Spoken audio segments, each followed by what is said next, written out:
Tema deste evento.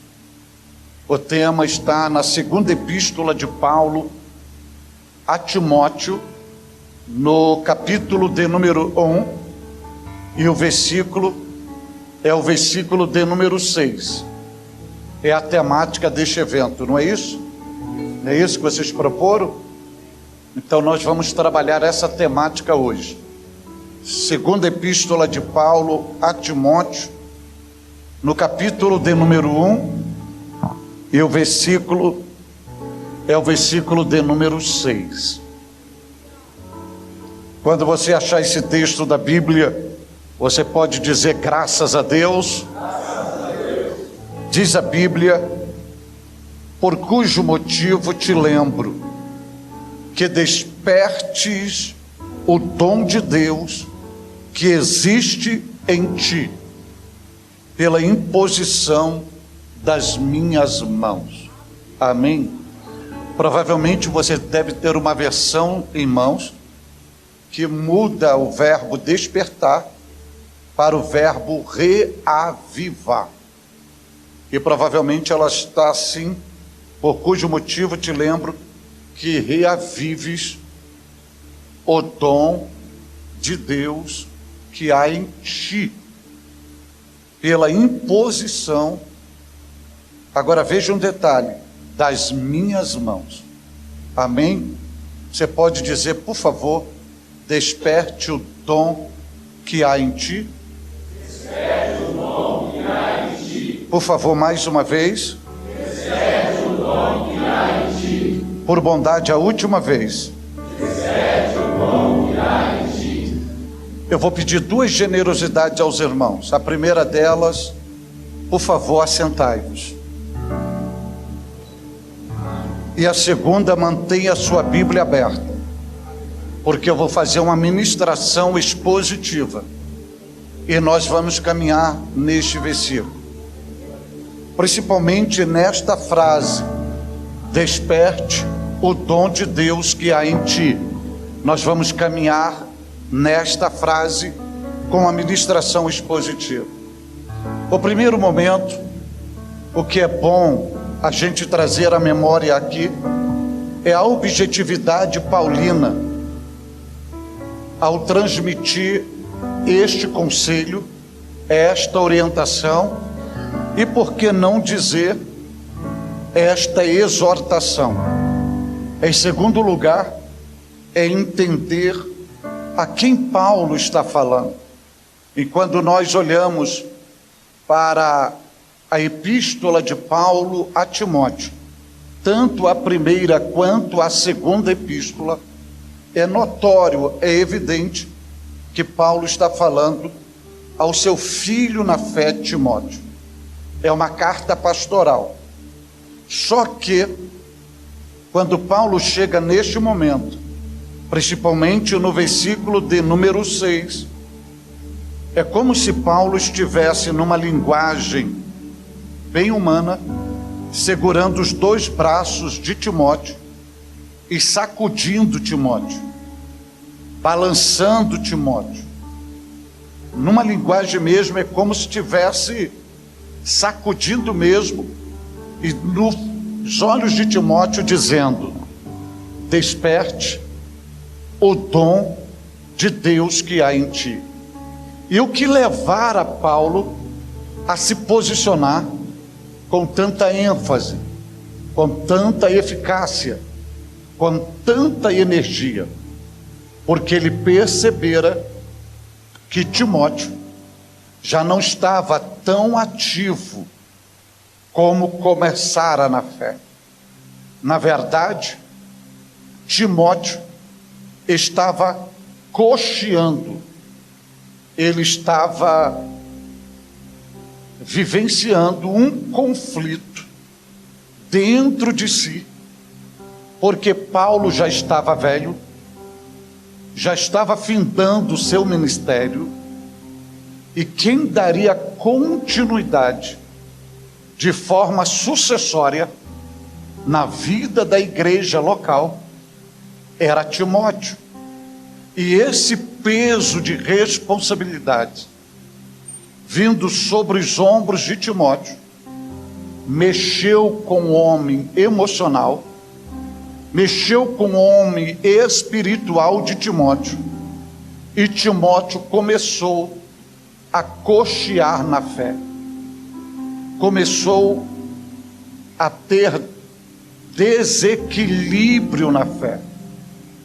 E com isto, o que é o mais grave disto, é que Timóteo foi dominado por um medo, e esse medo em todos os sentidos, o medo de dar continuidade, o medo de representar Paulo, o medo das sobrecargas que o Evangelho proporcionava, principalmente na época, do que ele testemunhara Paulo passar, perseguições, abandonos, aflições, desilusões, provações. Então Timóteo trouxe tudo isso à sua memória, e isso mexeu com toda a estrutura tríplice de Timóteo, tanto o homem emocional, o homem espiritual e o homem biológico. E quando Paulo percebe isto, Paulo então, ele vai injetar tônico em Timóteo, ele vai injetar ânimo em Timóteo, ele vai fertilizar a constituição tríplice de Timóteo.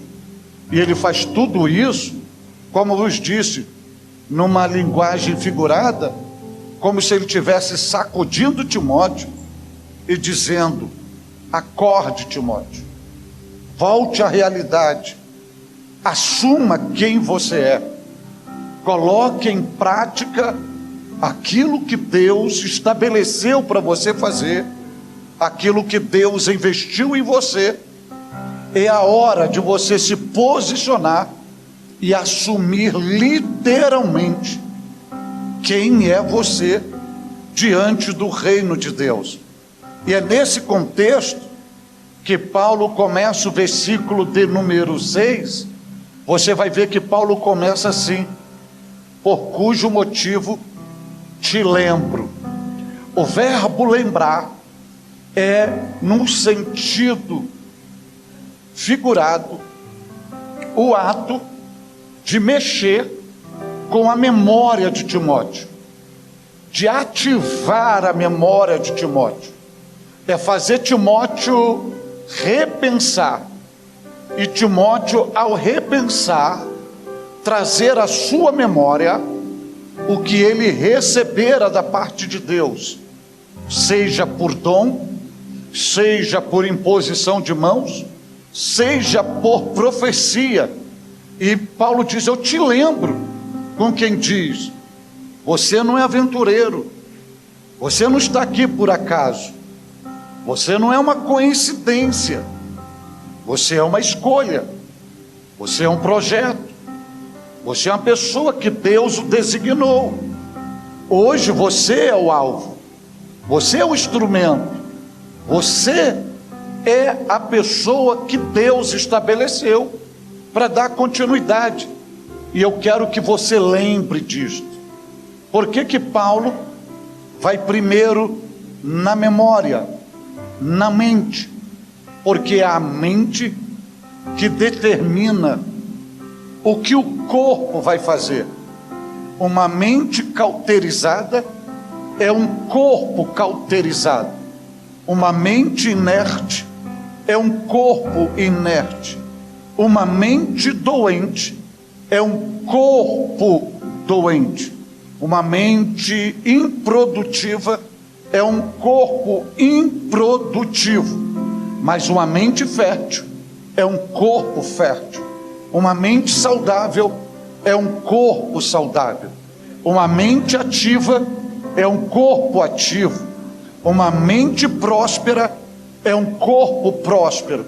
Aí Paulo vai na memória, porque na memória nós temos a tendência, no nosso HD craniano e dentro da psicologia, no subconsciente, de guardarmos coisas que nos bloqueiam, que nos freiam, que nos paralisam, que nem lembramos, mas está ali, acabando com a nossa atividade, nos paralisando no tempo, nos levando à vitimização, ao cárcere emocional, ao complexo de inferioridade. E Paulo vai ativar a memória e diz: eu te lembro, como diz, ative a sua memória, ative a sua memória, ative a sua memória. E Paulo não fala isso apenas uma vez, esta é a segunda vez que Paulo está falando assim com Timóteo. E Paulo está falando, se você olhar o versículo 5 do mesmo capítulo, no versículo 5 do mesmo capítulo, Paulo está dizendo assim: trazendo à memória a fé não fingida que há em ti. Por duas vezes Paulo ativa a memória de Timóteo. Ele está dizendo assim: traga a tua memória a fé não fingida, a fé pura, a fé legítima, a fé genuína, a fé autêntica que habitou na sua avó, habitou na sua mãe e foi fertilizada dentro de você. Viva essa fé, ative essa fé.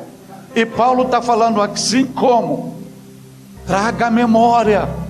Aí você vai conectar a linguagem de Jeremias em Lamentações 3:21, quando Jeremias diz: trago à memória tudo aquilo que possa me dar esperança. Ou seja, quando a sua memória está recheada de tudo aquilo que te põe para baixo, você é inclinado para baixo, que a sua memória se está recheada de tudo aquilo que é negativo, você vai ser negativo. Se a sua memória está recheada de tudo aquilo que vai te inferiorizar, você vai ser uma pessoa inferiorizada. Aí Paulo diz assim: ative a memória, traz a memória. E isso parece simples, mas isso é muito importante, porque a gente vive fatos no presente e a gente automaticamente define o nosso futuro, esquecendo de tudo quanto Deus já disse, projetou, estabeleceu. E a gente não ativa aquilo, a gente vive do momento, a gente não vive do todo, somente do momento. E porque aquele momento é trágico, porque aquele momento é desafiador, porque aquele momento é caótico, porque aquele momento é dolorido, a gente acha que ali é o final, que ali acaba tudo, que ali é o fracasso. Timóteo está com essa sensação. Aí Paulo diz: traz à memória a fé não fingida. E eu quero te lembrar mais: além da fé que existe dentro de você, eu quero que você desperte o dom de Deus que há em ti. Paulo diz: por cujo momento, ou por cujo motivo ou propósito eu te lembro, desperte o dom de Deus que há em ti. Se você olhar o versículo 5, se você olhar o versículo 6 e fizer uma conexão, você vai ver Paulo dizendo que tem duas coisas dentro de Timóteo. Primeiro, você vai ver no versículo 5, Paulo está dizendo que dentro dele tem uma fé não fingida. No versículo 6, você vai ver Paulo dizendo para Timóteo que dentro dele tem um dom de Deus. Só que isso é muito sério, isso é muito sério. Paulo reconhece que dentro de Timóteo tem uma fé fingida, não fingida, e que dentro de Timóteo tem o dom de Deus, mas Timóteo não está reconhecendo que dentro dele tem uma fé não fingida. que dentro dele tem um dom, logo Timóteo está se acovardando. E outro detalhe, não se acovardando, Timóteo está desprezando, está refém do desprezo, está preso no desprezo, está dominado pelo desprezo. E onde que eu posso lhe dizer isso? Porque quando Paulo vai dizer a Timóteo, desperte o dom que há em ti, não é a primeira vez, é a segunda vez. A primeira vez Paulo vai dizer isso na primeira epístola a Timóteo, capítulo 4, versículo 14, quando Paulo diz assim: não desprezes o dom que há em ti. Significa dizer que Timóteo não estava valorizando o dom, não estava priorizando o dom, não estava honrando o dom, não estava colocando em prática o dom. Timóteo estava no caminho do desprezo, dominado pelo medo e esquecendo-se de tudo que Deus liberara ao seu respeito. Paulo enxerga valores extraordinários em Timóteo, mas Timóteo, por causa do peso do evangelho, das crises, das batalhas, dos conflitos, das adversidades, dos desafios, Timóteo não consegue enxergar a sua potencialidade. O retrato de Timóteo é o retrato similar de cada um de nós, porque o dom não vem por acaso, o dom é regido por um propósito, o dom não é coletivo, o dom é individual, o dom não é uma troca de favor, o dom é um investimento, e o dom não é concedido por homens, é concedido pelo divino. E este dom é um reconhecimento que Deus tem, que aquela pessoa é habilitada, é credenciada para cumprir o seu propósito na terra, conforme Ele designou. Isto é a mente de Deus, mas isso não significa que vamos viver isso, porque a gente precisa aprender a compreender e a valorizar isto, porque não adianta Deus fazer a liberação se a gente não reconhece, se a gente não valoriza e se a gente não se posiciona. É o que está acontecendo com Timóteo, desprezando, com medo, em conflito, esquecendo do que Deus estabeleceu e não enxergando mais sua potência, sua habilidade, sua instrumentalidade. E uma pessoa que está de fora, que é o caso de Paulo, enxerga dentro dele fé e enxerga dentro dele dom.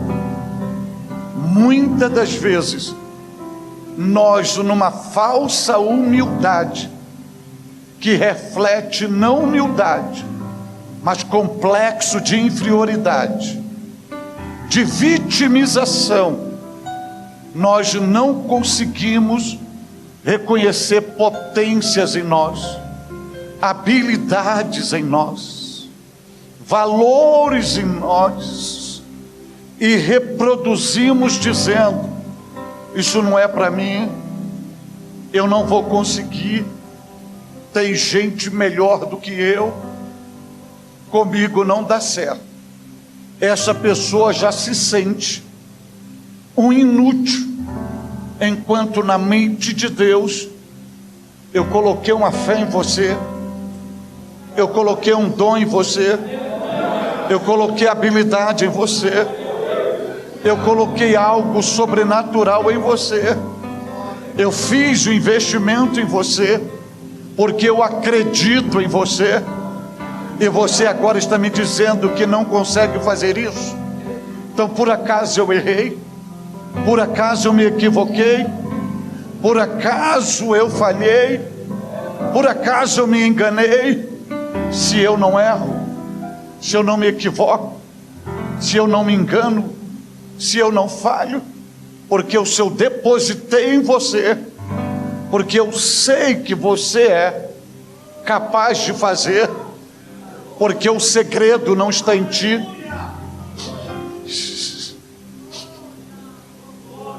O segredo está em mim, porque eu não dependo da sua sabedoria, eu não dependo da sua força, porque o que vai fazer a diferença não é a sua sabedoria, não é a sua força. O que vai fazer a diferença é o meu dom em ti, porque este é o meu segredo. E é isto que Paulo está infundindo na consciência de Timóteo. Só que tem um detalhe: nós vimos que há uma similaridade entre nós e Timóteo, só que divide essa frase em 3 partes. Desperta o dom de Deus que há em ti. Então, primeiro que eu gostaria que você olhasse para a Bíblia é que Paulo não fala dons. Se você olhar para Timóteo 1,6, Paulo não se refere a dons, ele se refere a dom.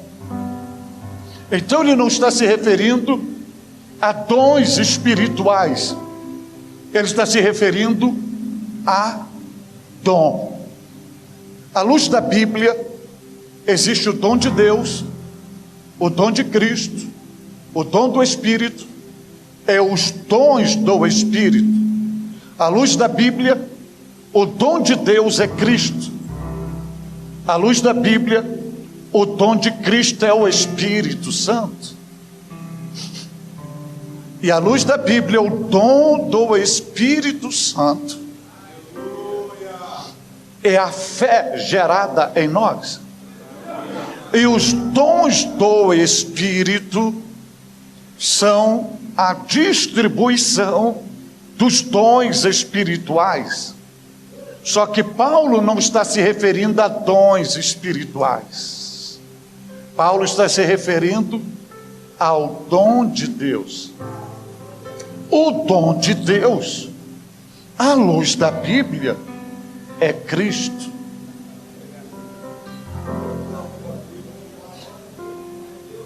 Então significa dizer que o primeiro dom que Deus coloca dentro do seu vaso, de um depósito, de uma pessoa para ele usar, é a pessoa de Jesus.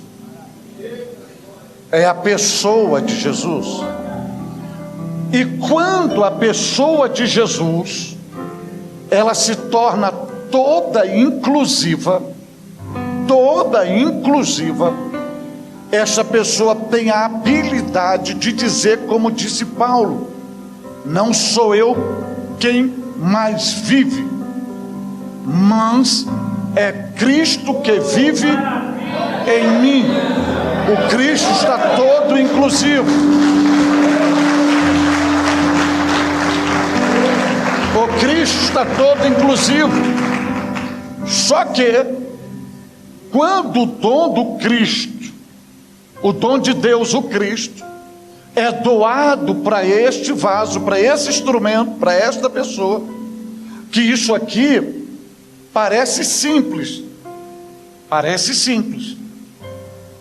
porque quando a gente fala do Cristo inclusivo, de forma geral, a gente tem uma ideia, mas quando a gente analisa os detalhes que a Bíblia nos oferece, é outra dimensão. E o que significa isso? Então a gente vai entender isso no primeiro momento. O que é ter o dom de Deus? A pessoa do Cristo, totalmente inclusiva. Não é simplesmente uma pessoa habitando dentro de nós,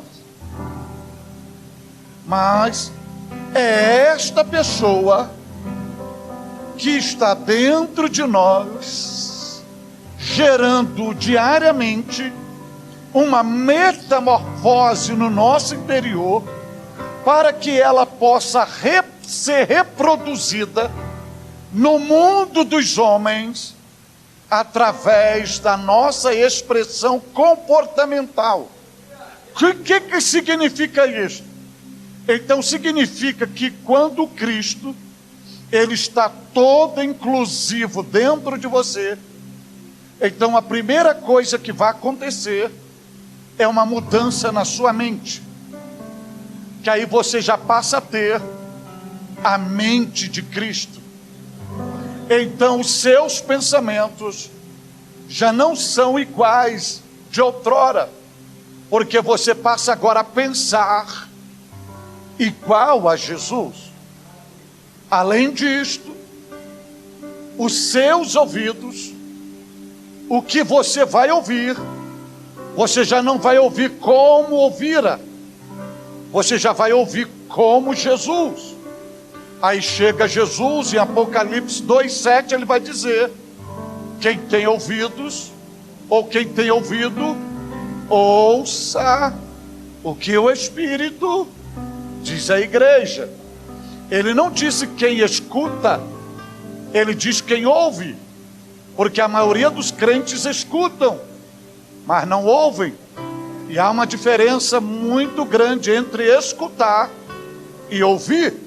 Você pode escutar e continuar no mesmo lugar, mas quando você ouve, aquilo é internalizado e você reproduz em comportamento que a Bíblia vai chamar de obediência. E para você ouvir a voz do Espírito, somente com a audição do Cristo. Mas não é somente a audição, você passa a ter os olhos de Jesus. Você passa a enxergar segundo Jesus. Então seus olhos já não são voltados para a carne, para o mundanismo. Seus olhos já são voltados para campos brancos, para o céu, para a glória de Deus. Você vai enxergar a vida como Jesus enxerga. Além disso, suas narinas se tornam similares à de Jesus, porque você não vai sentir qualquer odor. Isso significa dizer que com a narina de Jesus você já tem a sensibilidade na inalação para perceber se Deus está presente ou não, se os ares são divinos ou não.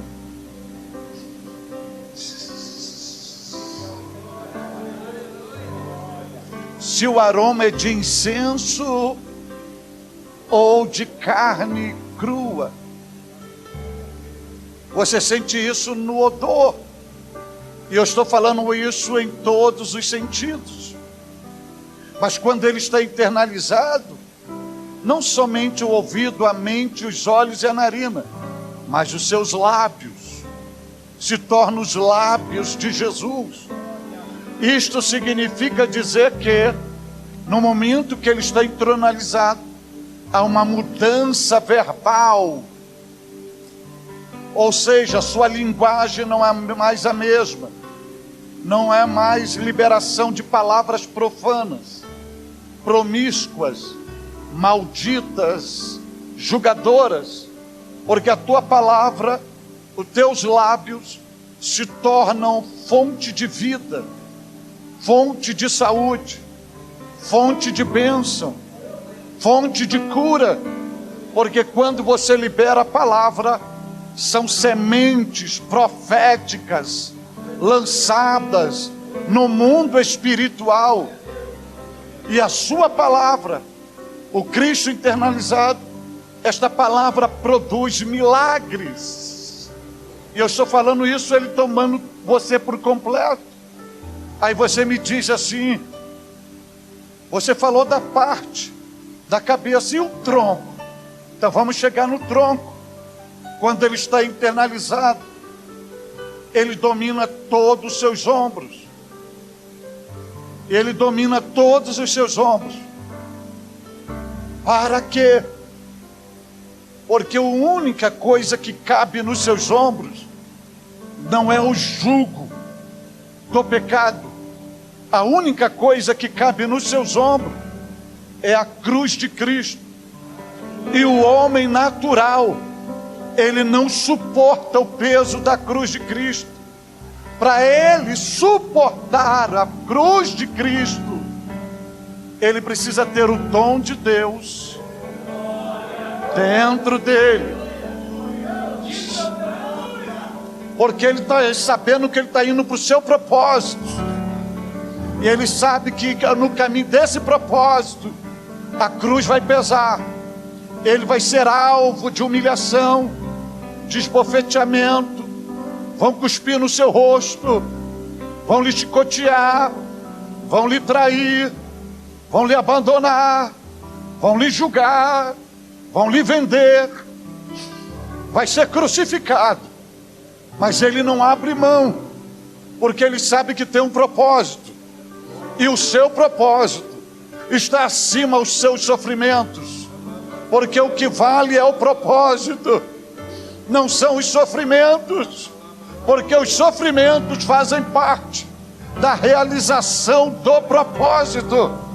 E a cruz, ela vai para os ombros, porque cruz não se carrega com as mãos, cruz se carrega nos ombros, abre feridas, balançam, chega até cambalear, como ele cambaleou, mas o propósito não é frustrado.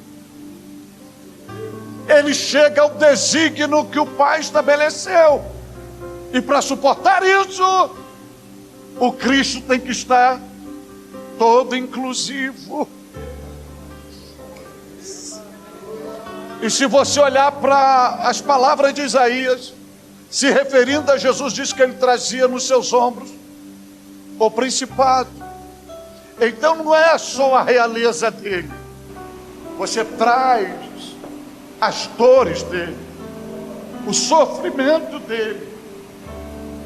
E quando ele está entronizado, eu falei da parte dos ombros, e o tórax, onde protege o coração, aí você já passa a amar semelhante a Jesus. É o amor ágape dentro de você. A pessoa te fere e você tem habilidade para liberar o perdão. A pessoa, numa linguagem popular, ela faz de tudo para acabar com você, e você enxerga quanto ela é paupérrima, quanto ela é pobre de espírito, porque você tem um coração similar ao de Jesus. Aí você chega nas mãos, e ele está com todo inclusivo nos seus braços e nas suas mãos. E quando ele todo inclusivo, vai se cumprir Marcos 16:16. E porão as mãos sobre os enfermos, e eles ficarão curados. Isso significa que quando você coloca a mão sobre o enfermo, não são suas mãos, é a mão do Cristo. Porque você não cura, quem cura é o Cristo.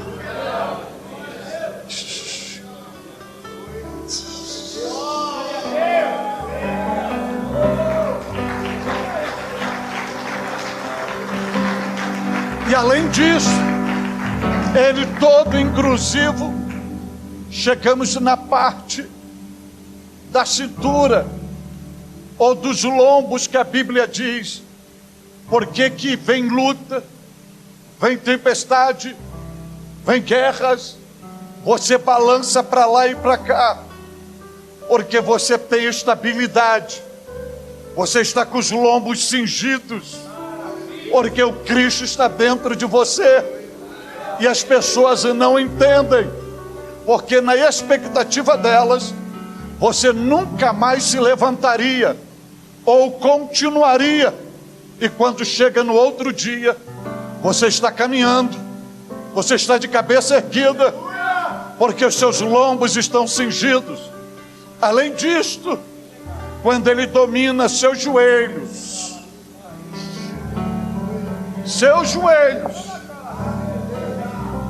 e quando Ele domina seus joelhos, é onde te leva para um momento de comunhão, para um momento de oração. Você não ora porque quer, porque essa natureza não gosta de oração. Essa natureza é oposição à oração. Se depender de cada um de nós, nós não oramos, porque é uma guerra entre o homem natural e o homem espiritual. E por que que você vai para o joelho? Porque o Cristo todo inclusivo, Ele dominou os seus joelhos. E você não ora porque é forte, você ora para se tornar forte. Você não ora porque é santo, você ora para se tornar santo. Você não ora porque é fiel, você ora para se tornar fiel. Você não ora porque tem intimidade, você ora para ter intimidade. Então, pode olhar no ministério de Jesus. Ele tinha um tempo, ele parava para se prostrar diante do Pai, para falar com o Pai. É Ele todo inclusivo, Ele é todo inclusivo. Aí Ele domina seus pés. E por que que Ele domina seus pés? Para duas coisas. Ele dominando seus pés, você vai calçar o sapato do Evangelho da Paz. Em segundo lugar, onde você chegar, vai ter armadilha orquestrada para o Satanás, ações maléficas, estratégia do diabo para te ferir, para acabar com você. Vai ter laços, e você não cairá no laço do passarinheiro, porque quem guia teus pés não é você mais. E segundo a Bíblia, tem lâmpada, tem luz nos seus pés, então você não cai no laço. E segundo Ele mesmo disse: eis que vos dou a autoridade para pisar sobre serpente, sobre escorpiões e sobre todo o poder do maligno, e nada lhe fará dano algum. Por quê? Porque Deus colocou dentro de você o dom de Deus. Só que esse dom de Deus, é aí que entra a riqueza da graça, da mente fértil de Deus. Se tem o Cristo, já é algo extraordinário, não é? Mas não tem só o Cristo. O que vem acompanhando? À luz da Bíblia vem a fé, porque nós temos a tendência de usar o pronome pessoal numa demonstração de egoísmo. A minha fé. E à luz da Bíblia, a fé não é sua, porque a Bíblia vai dizer a fé que uma vez foi dada. Além disso, a Bíblia vai dizer que a fé é um dom de Deus. E falando nisto, a palavra dom na originalidade neotestamentária expressa a ideia de dádiva, de presente, de concessão. Isto significa dizer que quando Deus coloca um dom em você, Ele não quer nada em troca de você, porque Ele não negocia dom. Dom é uma decisão pessoal dele.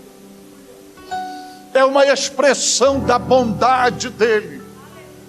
É o ato dele olhar para você e dizer assim: eu quero você, eu acredito em você, e eu vou fazer o investimento em você. Aí ele pega o dom, e a única coisa que ele requer de nós: cuide do meu dom, desenvolva o meu dom. Eu só quero que você desenvolva, mas eu não quero nada em troca, porque eu que acredito na tua potencialidade. É por isso que você vai ver, eu vou abrir um leque, e eu vou usar uma metodologia comparativa. É por isso que muitas das vezes você vê um pedreiro pastoreando um doutor, um médico, um juiz, um advogado. Por isso que você vê a pessoa que muito mal sabe escrever o nome, não sabe falar proparoxítono, abóbora, paralepípedo, e está pastoreando poliglotas, porque Deus olhou para ele e fez um investimento nele. É você que eu vou usar, é você que vai abrir esse trabalho, é você que vai fazer essa obra, é você que vai, através de você, que os milagres vão acontecer, que eu vou rebanhar um povo, eu vou formatar um rebanho, e eu vou preparar um exército através de você. E muitas das vezes a pessoa, ou comigo, eu não sou nada, eu sou o menor da casa, eu sou lá do fundo, do fundo, do fundo da rua, que não tem saída. Aí Deus, é justamente você, porque o sucesso não tem nada a ver contigo, o sucesso tem a ver com o meu dom. Sou eu que habilito, sou eu que capacito, sou eu que preparo, sou eu que uso, sou eu que instrumentalizo.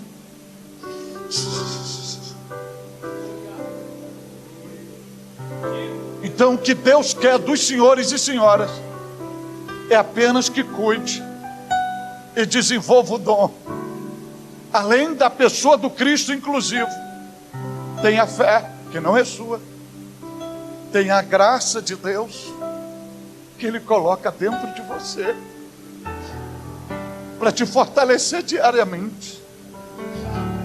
O amor dEle, que é derramado diariamente no teu coração, e Ele vai investindo tudo isso.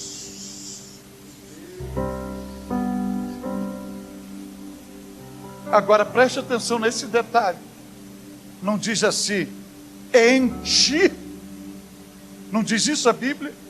Sabe o que significa isso? Dentro de ti. Deus olha para você e vê você como um depósito. Ele diz, eu vou depositar tudo isso dentro de você. Dentro de você.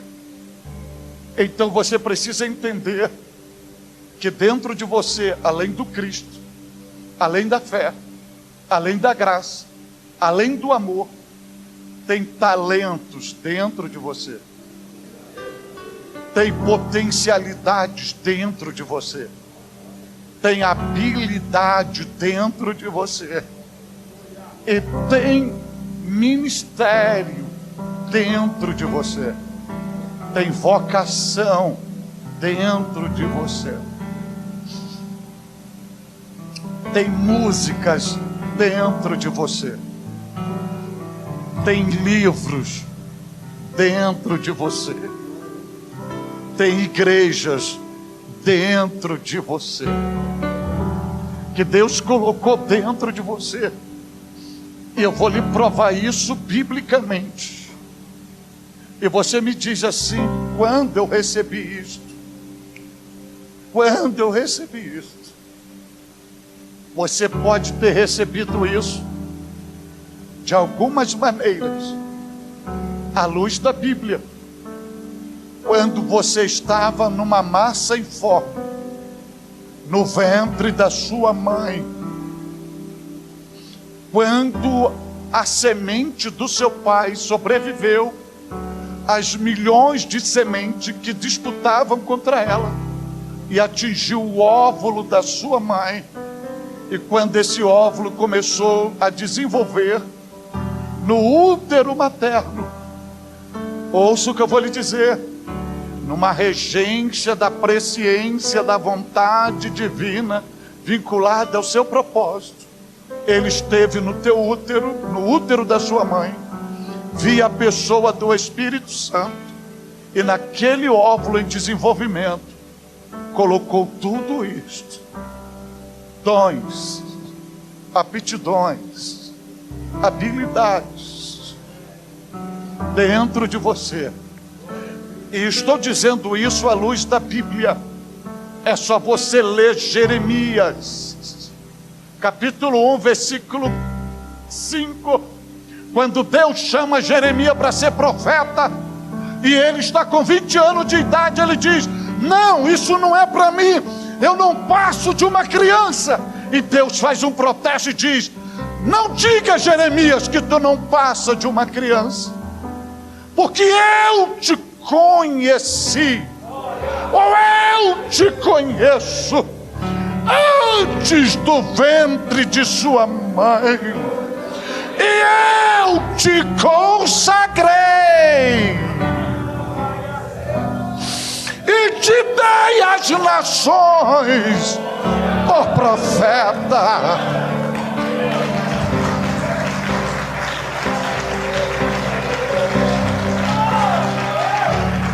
Então não me diga que você não tem um dom, que pelo menos um dom você tem. Não me diga. Talvez você não tenha, segundo a classificação paulina, os 9 dons espirituais. Eu não estou falando de dons espirituais, eu estou falando de dom. Mas pelo menos um dom você tem. E como que esse dom chega até você? Além disso, na materialização do projeto divino, você, em massa informe no ventre da sua mãe, Paulo nos mostra a segunda metodologia divina para você receber o dom. Paulo diz isso a Timóteo no capítulo 4, na primeira epístola, versículo 14. Não despreze o dom que há em ti, o qual foi dado por profecia. A qual foi dado por profecia. Então, para sair desse campo que estão banalizando o dom da profecia, eu vou voltar a um fundamento bíblico e ao processo uterino. Primeira coisa que eu gostaria que você entendesse hoje aqui é que a sua mãe, quando estava grávida de você, quando todos à volta liberavam palavras negativas, tais como: você não tem condições de criar essa criança, você não tem aonde cair morta, você não tem vínculo empregatício, você não tem recurso financeiro, isso aí será mais um menino no farol pedindo esmola, mais um soldadinho para a vida ilegal à margem da sociedade. Essa aí será mais uma profissional do sexo vendendo o corpo. E a sua mãe ouvindo tudo isso. Mas também tem a grande probabilidade de alguém vendo a sua mãe grávida, orando por ela, ou mesmo não orando por ela, de alguém ser usado por Deus e liberar uma palavra profética para sua mãe dizendo: essa criança será um vaso, um pastor, uma profetisa, um missionário, uma missionária, um instrumento na mão de Deus, ganhará almas para Jesus, fará a obra de Deus. E por essa profecia que você estará aqui, então eu quero que você entenda hoje: Deus não usou o útero da sua mãe como uma oficina de Satanás para gerar mais um soldadinho para o reino das trevas.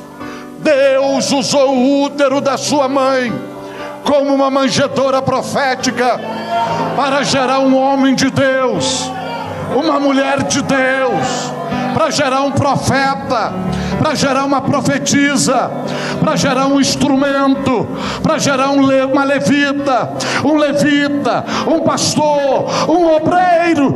E Deus colocou dom dentro de você, dom dentro de você. E deixa eu lhe dizer algo: Deus conta contigo. Não é a pessoa que está do teu lado que Ele vai usar, é você que Ele vai usar. Você é o instrumento dele, você é o canal dele. Ele não errou,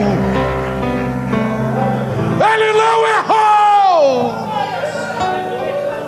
em colocar dom dentro de você.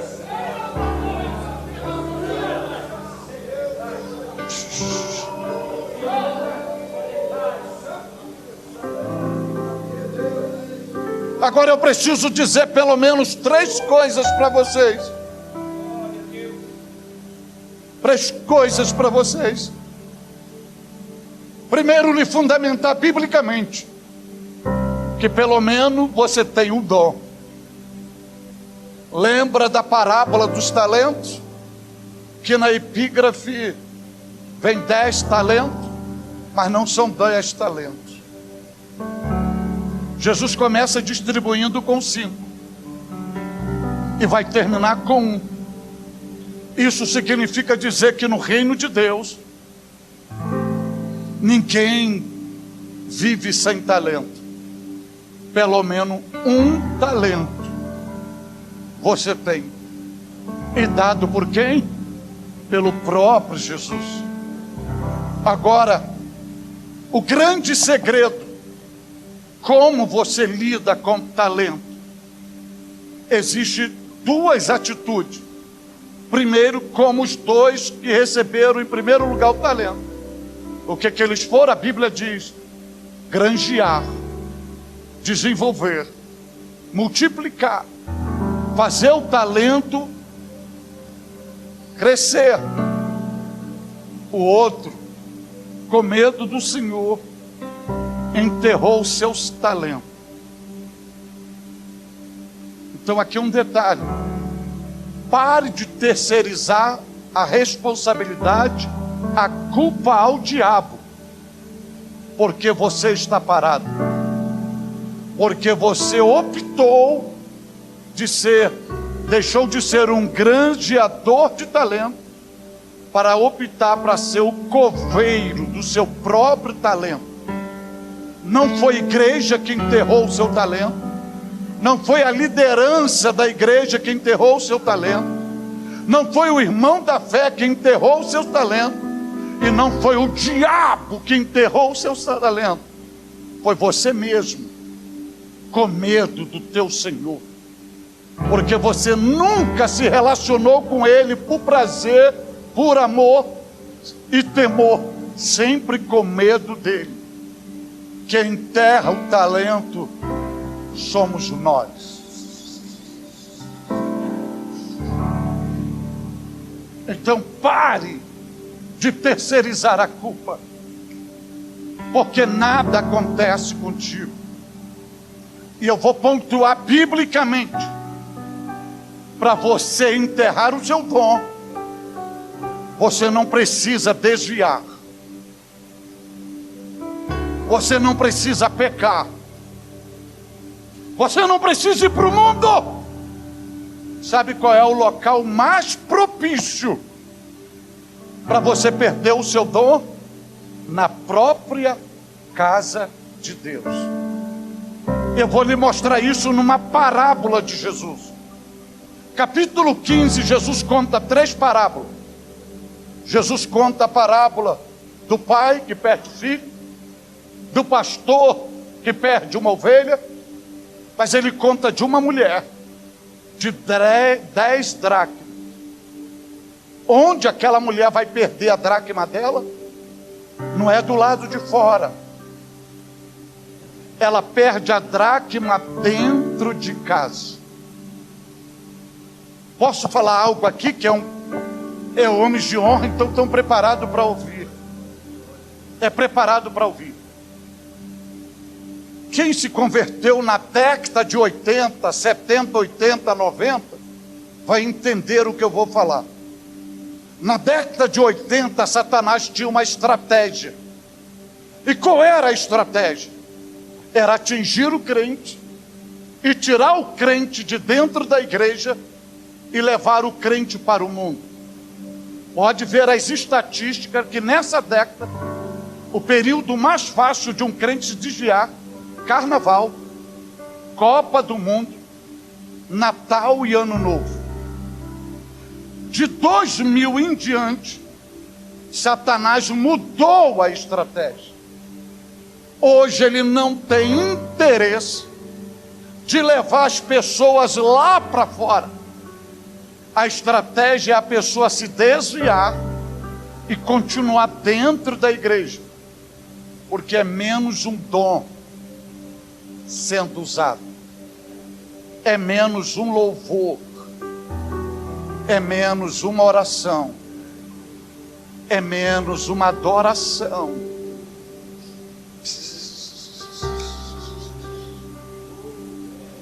Então não precisa ir lá para fora, perde o dom aqui mesmo.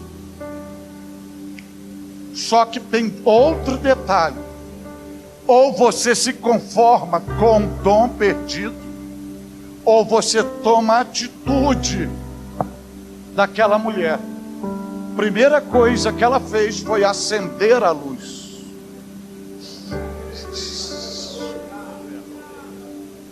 Ela acendeu a luz e ela perdeu o dom quando tudo estava escuro. Está dando para entender? Está na hora de acender a luz. Segundo, ela foi varrer a própria casa. Não espere o teu líder limpar aquilo que você tem que limpar. Não espere o teu líder mudar aquilo que você tem que mudar. Ela varreu a casa, e ao varrer, onde estava a dracma dela? Dentro de casa.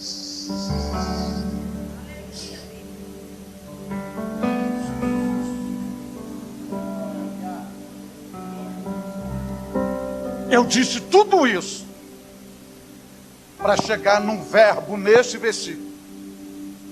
Veja se Paulo começa assim: desperta ou reaviva o dom que está em ti. Desperta, não é isso? Paulo está falando para quem? Para Timóteo. Agora veja se Paulo está dizendo: Deus vai despertar o teu dom, Timóteo. Paulo não está dizendo isso. Paulo está dizendo: Timóteo, desperta-te. Não é Deus que vai te despertar, Timóteo. É você que tem que acordar. É você que tem que levantar. É você que tem que se posicionar. É você que tem que se valorizar. O despertamento é atitude sua. Não espere por Deus, que a responsabilidade é tua. E na versão do verbo reavivar e despertar, o significado na originalidade é a mesma. Sabe o que significa? Uma brasa, uma fogueira, uma lareira que teve chamas bem alta, a chama apagou, diminuiu, e só tem as brasas cobertas pela cinza. E o despertar e o reavivar, acordar, levantar, ressuscitar, a ideia é: vai lá, mexa as brasas, remova as cinzas, para o fogo pegar novamente, Timóteo.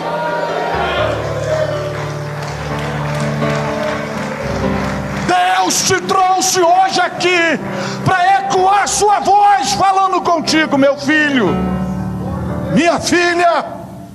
Desperta-te, reacenda, reanime, reaviva o dom de Deus que está em ti.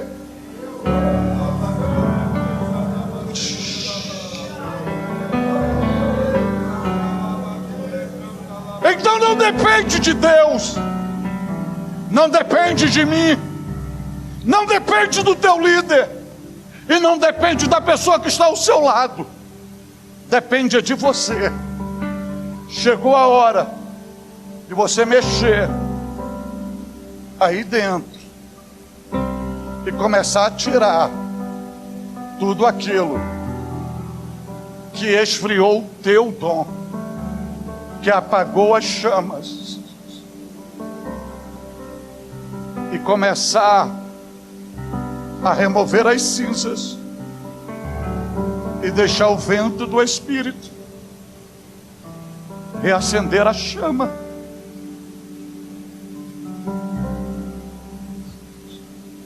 Para você voltar a ser o que você era. Porque se você olhar hoje, fazer uma retrospectiva da sua vida cristã e ministerial, você não é a mesma pessoa hoje de quando você abraçou a fé. Você não tem mais o mesmo fervor. Você não tem mais o mesmo ânimo. Você não tem mais a mesma força de vontade. Você não tem mais o mesmo prazer. Você não tem mais a mesma dedicação. E não tem nada a ver com desvio. Não tem nada a ver com pecado. É porque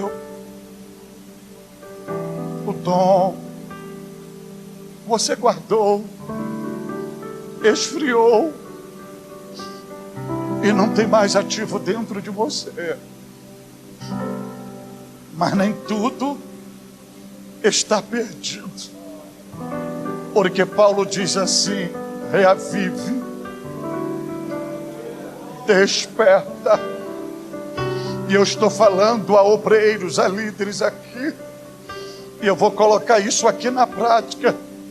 Não mande o teu povo dar glória a Deus enquanto ele não te ver dando glória a Deus. Não mande o teu povo orar se você não ora. Não mande o teu povo louvar se você não louva. Não mande o seu povo ser fervoroso quando você não é fervoroso. Não mande o teu povo ler a palavra enquanto você não lê a palavra. Não mande o povo orar enquanto ele não te vê orando e você não ora. Tudo começa com você, tudo começa com você, tudo começa com você.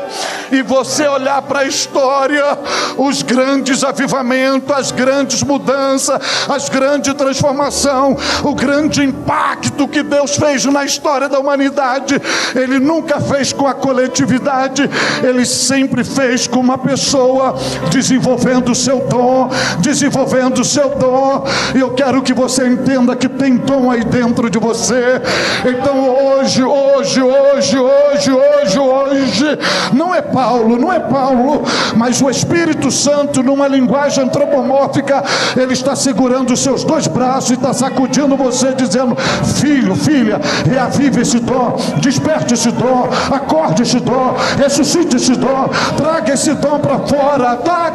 Seja usado, seja usado, seja usado. Agora olhe para mim aqui.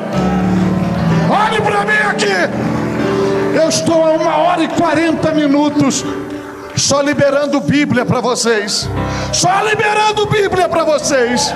Sem mandar você levantar a mão, sem mandar você dar glória a Deus, sem mandar você dar aleluia, sem mexer com as suas emoções. Mas ouça-me aqui: se Deus é vivo, se Deus habita nesta casa, se Deus está usando meus lábios e a palavra dele na minha boca é a verdade, em alguns segundos ele dará um sinal da sua gloriosa presença neste lugar. Eu te digo: se Deus é vivo, se Deus habita nesta casa, se Deus está usando meus lábios e a palavra dele na minha boca é a verdade, em alguns segundos ele dará um sinal da sua gloriosa presença neste lugar.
Já que todos estão em pé,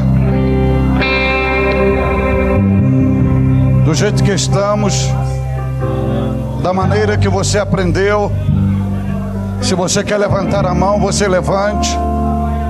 E nós vamos fazer uma oração coletiva agora.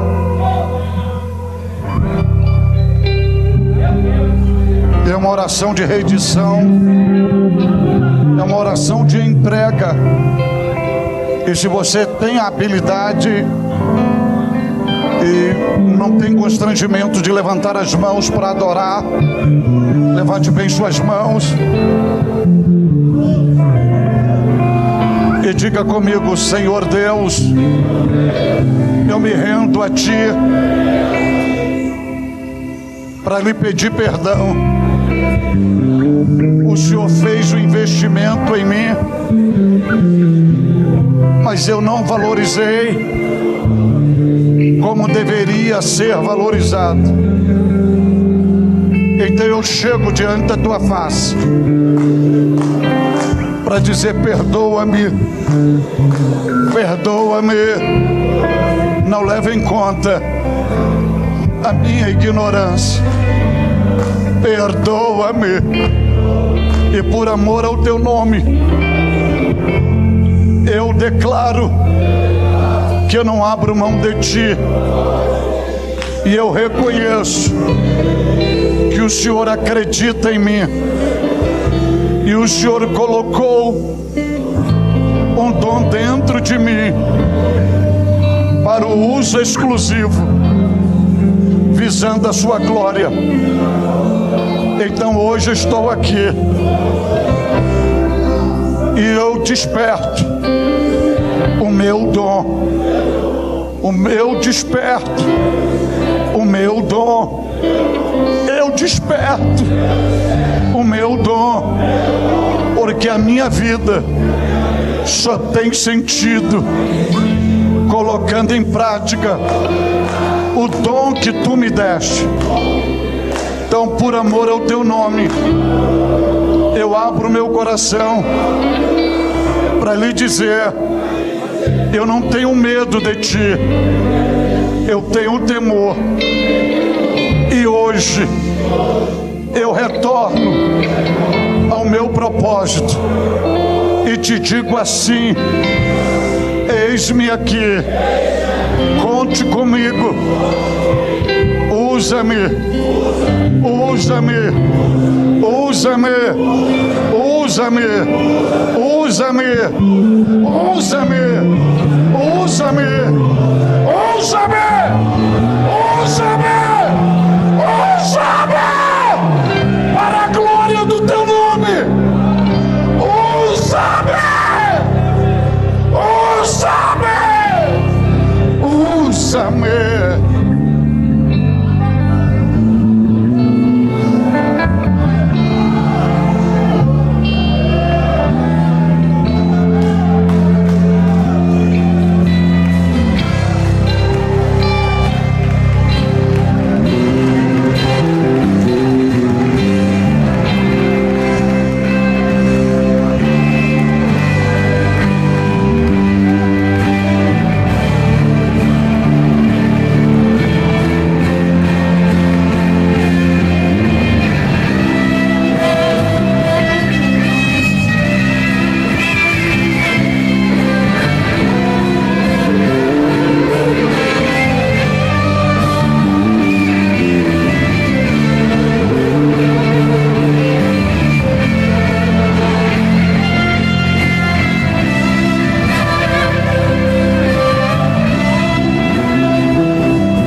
seja louvado, Deus seja louvado.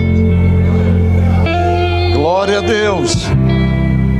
Que momento, que noite, que graça.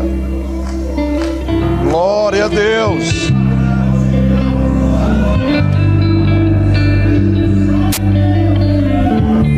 Por gentileza, sentai-vos.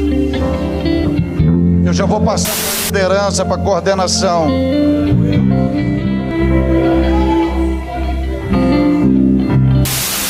Deixa eu fazer uma pergunta aqui a vocês. Quantos me acompanham aqui nas redes sociais? Ok, o inverso. Quantos ainda não me acompanham? Não perderam nada. Não perderam nada.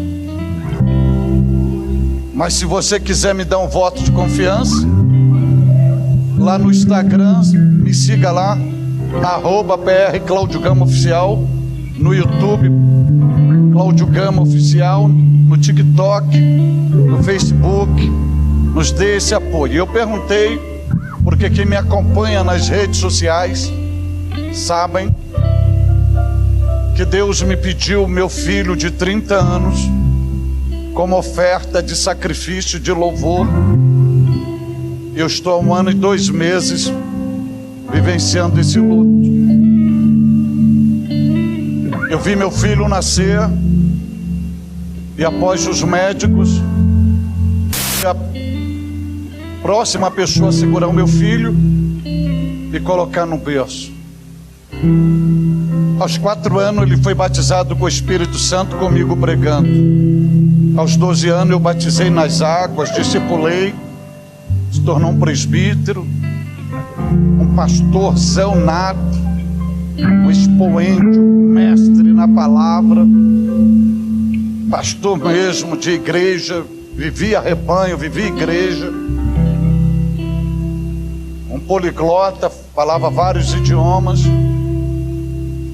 E 15 de agosto, eu vi literalmente na minha casa, em cima da minha cama, debaixo das minhas mãos, o meu filho dar o último suspiro. E agora eu estou juntando os braços e as pernas, não para colocar no berço, mas para colocar num caixão dentro da minha própria casa. E ele a meus pés, no caixão, reuni a família para fazer um culto de ações de graça ao Senhor e para dizer ao Senhor: obrigado, Senhor, por acreditar em mim, por investir em mim. Obrigado, Senhor, por este câncer. Obrigado pela sua confiabilidade. Obrigado por deixar o seu filho comigo nesses 30 anos. Eu não sou o pai dele, eu nunca fui o pai dele. Eu fui sempre um mordomo que cuidei dele para ti. Ele é teu filho, tu és o pai dele. E no sair do ventre da minha mãe, no tornarei para lá. O Senhor deu, o Senhor o tomou. Bendito seja o nome do Senhor.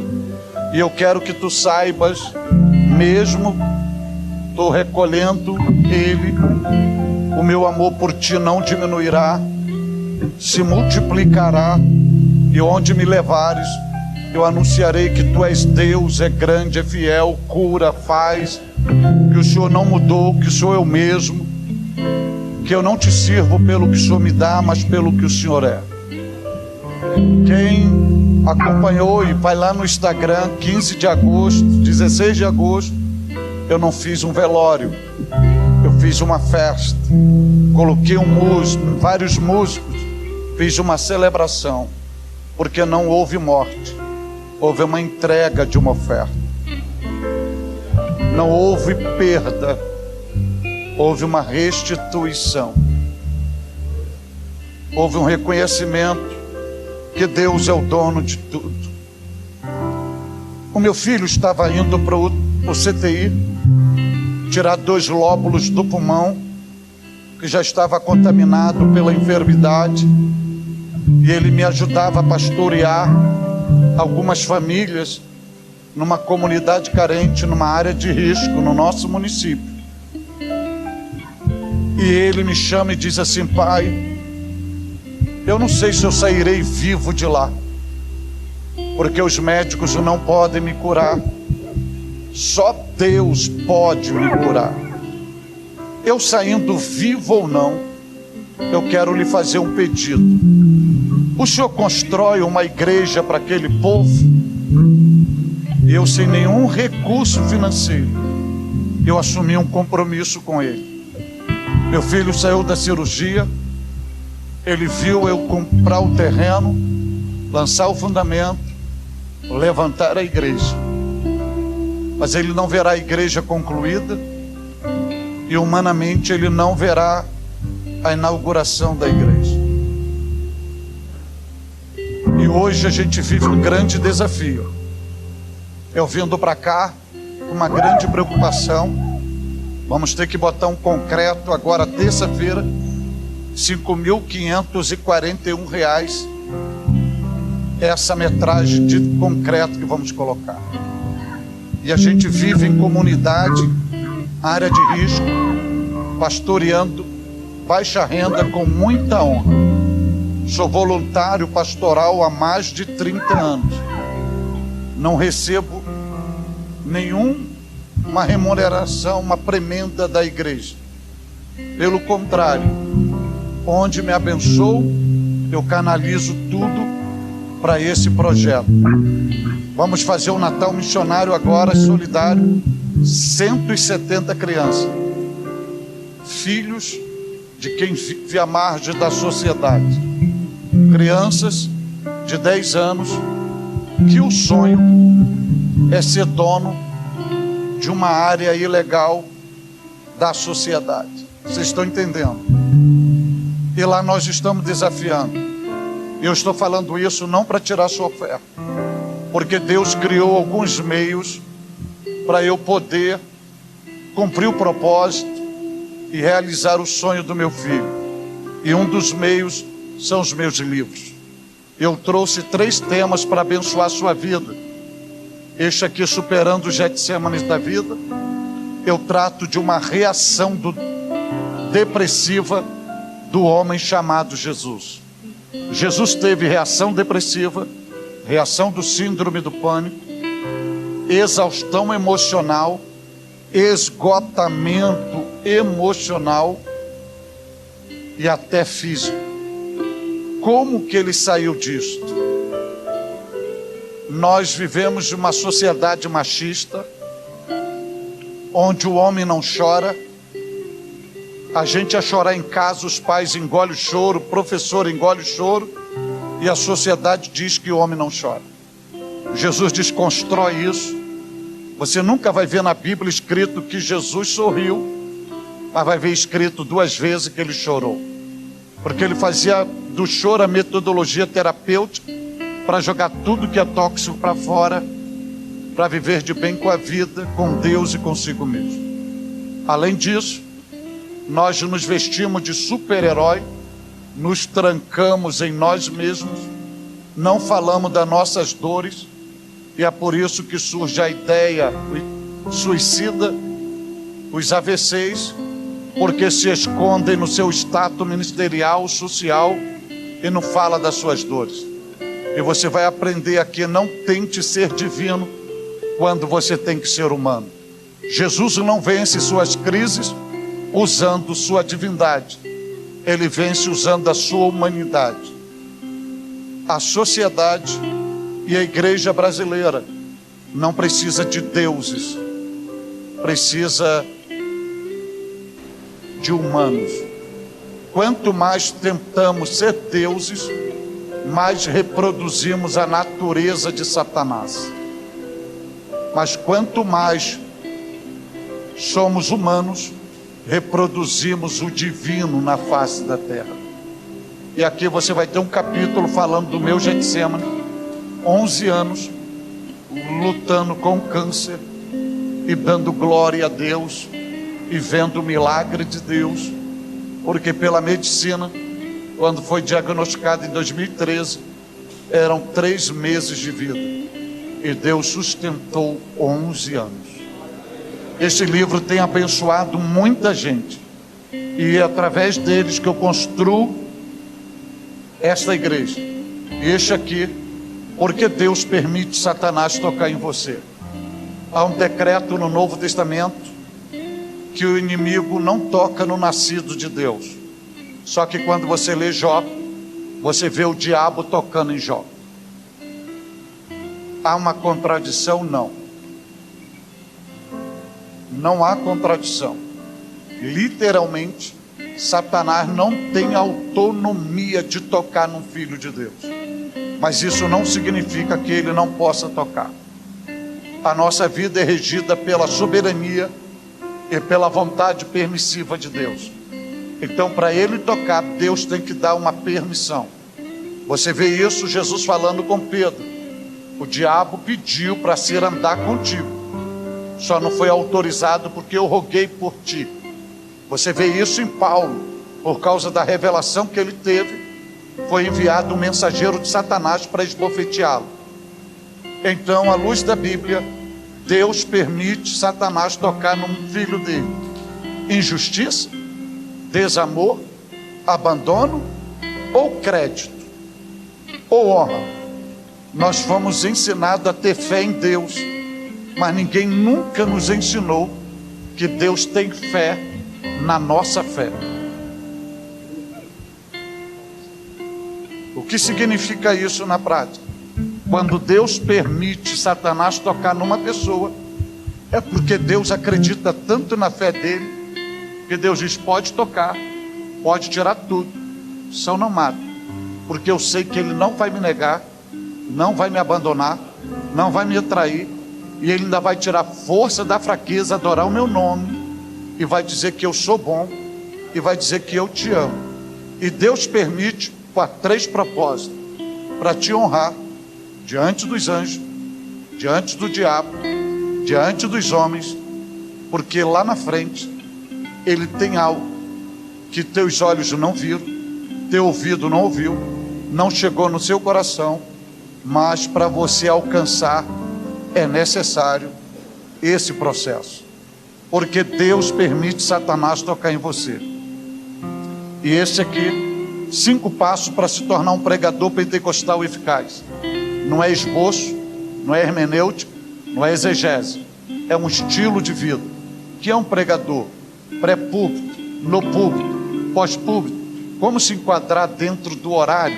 Como chegar a uma igreja que ele nunca viu? Como se enquadrar dentro da liturgia? Como se portar? Como falar? Como agir? Como se apresentar?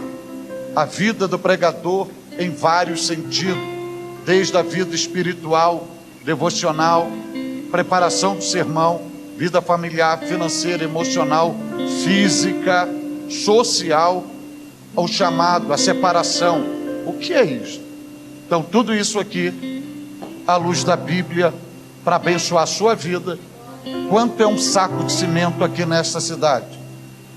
Um saco de cimento, R$30 aqui? Então tá, 1,5 saco de cimento para me ajudar lá a pagar o concreto, R$49,90 cada um, e tem o Pix ali, você vai passar no QR Code e você vai estar plantando uma semente de fé. Só não tire o leite e o pão dos teus filhos para adquirir meus livros. Priorize sua família. Não utilize o dízimo.